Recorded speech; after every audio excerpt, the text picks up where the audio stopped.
পবিত্র কোরআনে সূরা ফুসিলাতের 33 নম্বর আয়াতে বলা হয়েছে, ওমান আহসানু কাওলাম মিম্মান দাআ ইলাল্লাহ ওয়া আমিলা সালিহা ওয়া ক্বালা ইন্নানি মিনাল মুসলিমিন।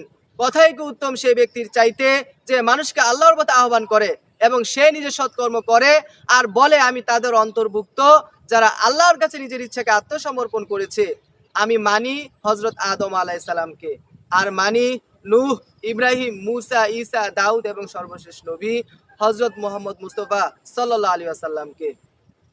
আল্লাহ তাআলা পবিত্র কোরআনে বলেছেন, সূরা আল ইমরান অধ্যায় 3 আয়াত 19 বলা হয়েছে, ইন্নাদ দীনা ইনদাল্লাহিল ইসলাম। ইসলামই হচ্ছে একমাত্র মনোনীত জীবন ব্যবস্থা। আল্লাহর কাছে ইসলামই হচ্ছে একমাত্র মনোনীত জীবন ব্যবস্থা। আমি মোহাম্মদ শফিউল্লাহ, আমি আল্লাহর কাছে নিজের ইচ্ছাকে আত্মসমর্পণ করেছি, নিজের জীবনকে উৎসর্গ করেছি। আমি মানি বিখ্যাত ইসলামিক বক্তা ডাক্তার জাকির নায়েককে। তিনি মানুষের মাঝে ইসলাম প্রচার করছেন। আমি তাকে দেখে উদ্বুদ্ধ হয়েছি। আমি মানুষকে ইসলামের কথা বলি, ভালো ভালো কথা বলি, যাতে মানুষ ইসলামের দিকে ধাবিত হতে পারে।